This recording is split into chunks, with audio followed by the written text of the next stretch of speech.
Varicose వ్యాధితో బాధపడుతున్నారంట. తక్కువ ఖర్చుతో ట్రీట్మెంట్ కావాలి అనుకుంటే ఎవిస్ హాస్పిటల్ని సంప్రదించండి. నమస్తే రమ్మగారు. నమస్తే జయ. ఈ నెల 30న మనకి అక్షయ తృతీయ ఉంది. ప్రతి సంవత్సరం మాట్లాడుకుంటూనే ఉంటాం. పండుగలతో పాటు అక్షయ తృతీయని కూడా కలిపేస్తాం రమ్మగారు మనం లిస్టులో కదండి. అవును. ఏం చెయ్యాలి? ఇదే క్వశ్చన్ అడగాలేమో బహుశా నేను. అక్షయ తృతీయ అనగానే ఫస్ట్ చిన్న పిల్లల నుంచి పెద్దవాళ్ళ దాకా బంగారం కొనుక్కోవాలి, బంగారం కొనాల్సిందే అనే ఒక ఆలోచనకు వచ్చేసామండి. అవునమ్మా, హోరెత్తి ఇచ్చేస్తూ ఉంటే హోరు నువ్వు కాసేపటికి అవుతాం. భ్రమర కీటక న్యాయం అని ఒక న్యాయం ఉంది. భ్రమరాలు ఓ పురుగుని తెస్తాయిట, మీద ఓ పురుగుని తెస్తుంది, దాన్ని ఓ చోట పెడుతుంది, పెట్టి దాని చుట్టూ దగ్గర అని తిరుగుతుంది. అవును. కాసేపు తిరిగాక ఈ కీటకం తను కూడా భ్రమరం అయిపోయాను కూడా తను కూడా తిరగడం మొదలు పెడుతుంది. అట్లా అయిపోయింది మన పరిస్థితి. కొనుక్కోకపోతే మీ జీవితాలకు నిష్కృతి లేదో, బంగారం కొనకపోతే ఎలాగో అని ఇప్పటికి 10-12 సంవత్సరాలుగా ఈ మొత్తం వ్యాపారులందరూ ఏమంటారు, బంగారపు దుకాణదారులందరూ మనని హోరెత్తిచ్చి మధ్యలో ప్రవచనకర్తలు, మధ్యలో జ్యోతిష్యవేత్తలు, ఇంకా ఎవరో ఇన్ఫ్లుయెన్స్, నేను కొన్నాను నువ్వేం కొన్నావు అని డైలాగులు, ఫ్రెండ్స్ వాళ్ళు వీళ్ళు. అక్షయ తృతీయకి పోనీ మళ్ళీ ఆ రోజే బజార్ వెళ్తే కుదరదు, ముందు బుక్ చేసుకోండి, ఆ రోజున డెలివరీ తీసుకోండి అని బోల్డని వెసులుబాట్లు, ఆఫర్లు, అసలు అక్షయ తృతీయ రోజు ఏం కొనుక్కోవాలి రమ్మగారు? అసలు అక్షయ తృతీయ అంటే ఏమిటో ఎవరికైనా తెలిసేమో చెప్పు. ఇప్పటిదాకా విన్నావా నువ్వు? విన్నావా? వినలేదు, ఎవరు వినలా. ఏమిటి అక్షయ తృతీయ రోజు ఏమైంది, ఏమిటి స్పెషల్ థింగ్ ఎవరికి తెలియదు. కానీ అది బంగారం కొనుక్కునే రోజుగా మాత్రం ప్రఖ్యాతి పొందింది. అంతే, అలా ఎక్కిచ్చేశారు మన తలల్లోకి. బంగారం కొనకపోతే వచ్చిన కొంప మనకి ఏమీ లేదమ్మా, ఏమీ లేదు, హాయిగా ఉండండి. నేను ఒక్కసారి కూడా కొనలేదు, ఒక్కసారి కూడా కొనలా నేను. నాలాంటి వాళ్ళు బోల్డ్ మంది ఉన్నారు. ఈ కొనకపోతే కుదరదనే పాయింట్ పెట్టుకుని ఇలాంటి ఒక రోజు వచ్చినప్పుడైనా కొనుక్కుంటాం కదా అని ఇది వరకు శ్రావణ మాసం బంగారం కొనాలనేవాళ్ళు చేయ. కనీసం ఆ రూపంలో అయినా ఆడపిల్లలకి కాస్త బంగారం ఏర్పడుతుందని ఓ కాసు ఒక్క గ్రామో అరగ్రామో అయినా బంగారం చేరుస్తామని, అది ఆ చేరుస్తామని కాస్త మేము అమ్ముదామనుకుంటున్నారు వాళ్ళు. మీరు చేరుద్దామనుకోవటం కాదు ఇది పాయింట్.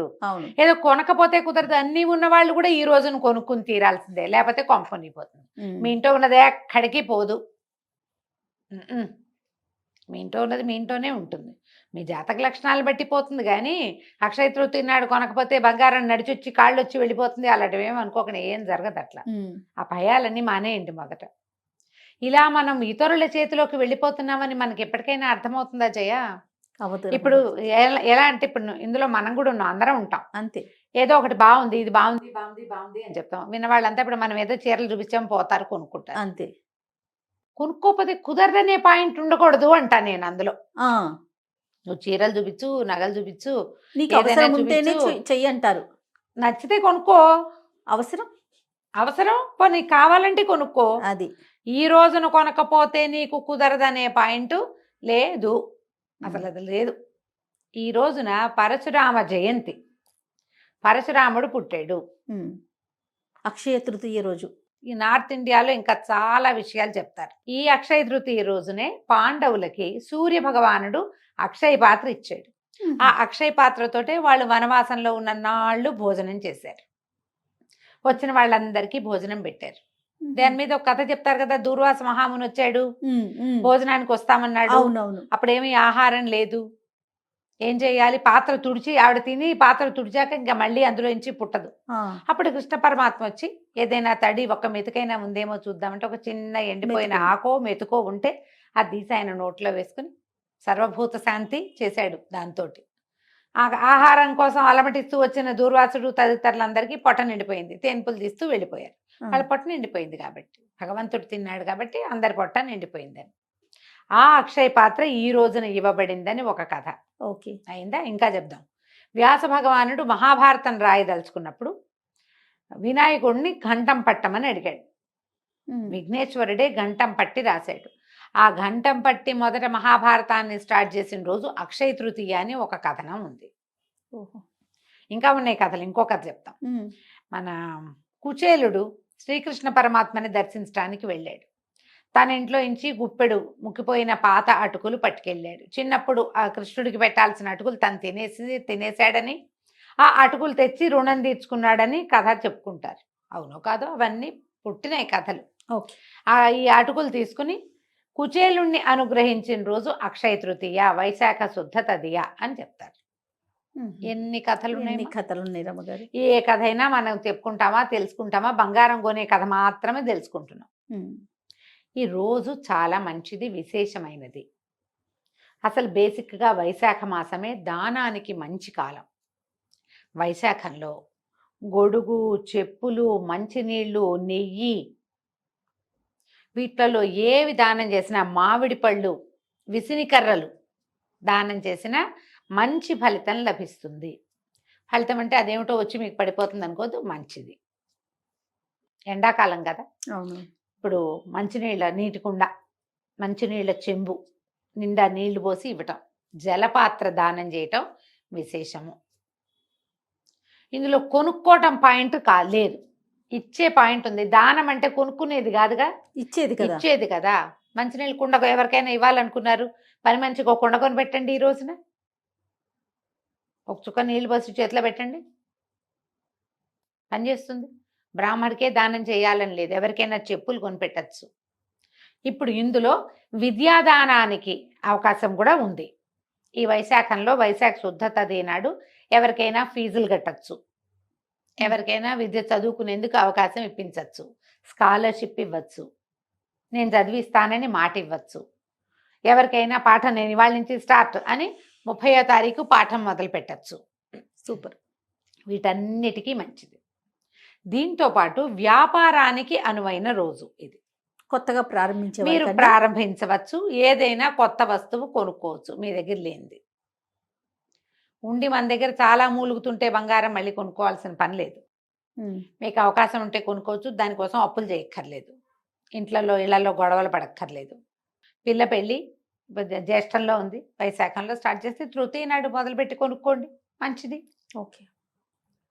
అంతేగాని ఈ రోజున కొనుక్కోపోతే నిష్కృతి లేదనేది పాయింట్ మాత్రం అయితే లేదు. ఈ పర్టికులర్ రోజున మీరు ఆహార దానం కూడా చాలా మంచిది. ఇవన్నీ ఇచ్చేవే కానీ తెచ్చుకునేవైతే కాదు. మీరు తృతీయ నాడు మంచిది, ఏదైనా వస్తువు కొనుక్కుంటే మంచిది అంటే బంగారమే కాదు, మీకు ఇంట్లో ఉపయోగపడే ఏ వస్తువైనా కొనుక్కోవచ్చు. మీరు మంచినీళ్ళు కుండ కొనుక్కోవచ్చు, ఓ స్టీల్ గిన్నె కొనుక్కోవచ్చు, ఒక జత బట్టలు కొనుక్కోవచ్చు, ఎవరికైనా ఒక జత బట్టలు కొనిపెట్టచ్చు. పొట్టి బంగారపు కొట్లనే మనం ఎందుకు ఉద్ధరిస్తున్నాం? అంత లేదు మరి. మీరు చేయదలుచుకుంటే చేసుకోండి, కానీ చేయకపోతే కుదరదనే పాయింట్ అసలు లేనే లేదు. ఓకే. ఆల్రెడీ మన దగ్గర చాలా ఉంది. ఈరోజు మంచి రోజు కాబట్టి ఏదో కొంటున్నామంటే మంచి రోజు కదా, ఎవరికైనా సహాయం చేయొచ్చుగా, ఎవరికైనా కావాల్సింది కొనిపెట్టచ్చు కదా. ఎంత సంతోషాన్ని ఇస్తుందమ్మా అది. అక్షయ తృతీయ రోజున ఏం మంచి పేరు చేశామో సోషల్ మీడియాలో పెట్టండి అమ్మా, ఇన్ఫ్లుయెన్స్ అంతాను ఇవాళ ఈ మంచి పని చేస్తున్నామని. ఇవాళ అక్షయ తృతీయ, ఇవాళ చాలా మంచి రోజు, నేను వీళ్ళకి ఇది ఇచ్చాను అంతే. మా ఇంటి దగ్గర ఎవరో ఉన్నారు పాపం, వాళ్ళు పేదవాళ్ళు, చెప్పులు గిప్పులు బాగా కొనుక్కోలేరు, ఇంటికి 10కి చెప్పులు కొని పెట్టండి, అలాంటివి చేయండి అమ్మా. బంగారం కొనుక్కుంటే కొనుక్కోండి మీ ఓపిక. అది కొనుక్కోపోతే కుదరదనే భావాలని మాత్రం దయచేసి పెంపొందించుకోవద్దు, పెంపొందించద్దు కూడా.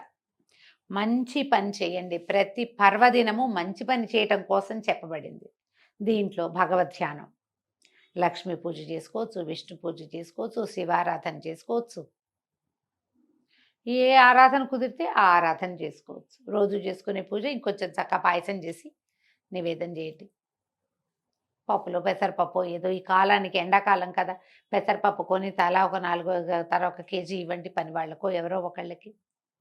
ఎవరికైనా చక్కగా స్వయం పాకం ఇచ్చుకోండి, బ్రాహ్మణులకి ఇస్తే మంచిదని మీకు నమ్మకం ఉంటే అలానే చేయండి. చక్కగా స్వయం పాకం ఇవ్వండి, ఎంతో బాగుంటుంది. ఎవరికైనా హెల్ప్ అవసరము, చదువుకునే పిల్లలు ఉన్నారు, లేదా ఏదైనా ట్రస్ట్ వాళ్ళు పిల్లల్ని చదివిస్తారు, వాళ్ళకే ఇవ్వండి. ఈ రోజున అక్షయ తృతీయ రోజున ఇవ్వదలుచుకున్నాను నేను దానం, చక్కగా డబ్బులు పంపించేయండి, హ్యాపీగా ఉంటుంది. మీ వల్ల ఇంకొకళ్ళు బాగుపడతారు కూడా. ఎందుకు ఈ బంగారపు నిల్వలు, పైగా ఇప్పుడు ₹1,00,000 దాకా పోయినట్టుంది గోల్డ్. కొనుక్కోవాలి, మనకు అవసరమే, పాయింటే. కాకపోతే కొనుక్కోపోతే కుదరదనే ధోరణి ఎందుకు అంటా నేను, అది కదా. ఇలా ఆలోచించండి దయచేసి. తప్పకుండా. అక్షయ తృతీయ ఈ నెల 30వ తారీఖు తృతీయ చాలా మంచి రోజు. ఈ రోజున ఏదైనా మంచి పని చేస్తే అది ఎక్కువ అవుతుంది. ఈ బంగారం అటువైపు- కొనుక్కునేది ఎందుకు? పెరగటం కోసం. ఆ, మీరు సహాయం చేయండి, పెరుగుతుందిగా. అది కదా కావాలి. పుణ్యబలం పెరుగుతుంది మీకు. మీ పుణ్యబలాన్ని పెంచుకోండి. అదైతే మనతో పాటు మన వెనకాల వస్తుంది. బంగారాలు రావు, మన వెనకాల జనాలు పంచుకుంటారు వాటిని. ఉమ్. అది పంచుకోబడుతూ ఉంటుంది కదా. దానికి వెళ్ళొద్దు, దీనికి వెళ్ళండి. చక్కగా సహాయం చేయండి, దానం చేయండి, పూజ చేసుకోండి. దేవాలయ దర్శనం అత్యద్భుతమైనది. ఉమ్. దేవాలయ దర్శనం చేయండి. పుణ్యం పెరిగిందా మనకి, అవి పెరుగుతాయి అంతే. కదా. ఇలా ఆలోచించండి. తప్పకుండా రమ్మగారు. నమస్తే. నమస్తే జయ.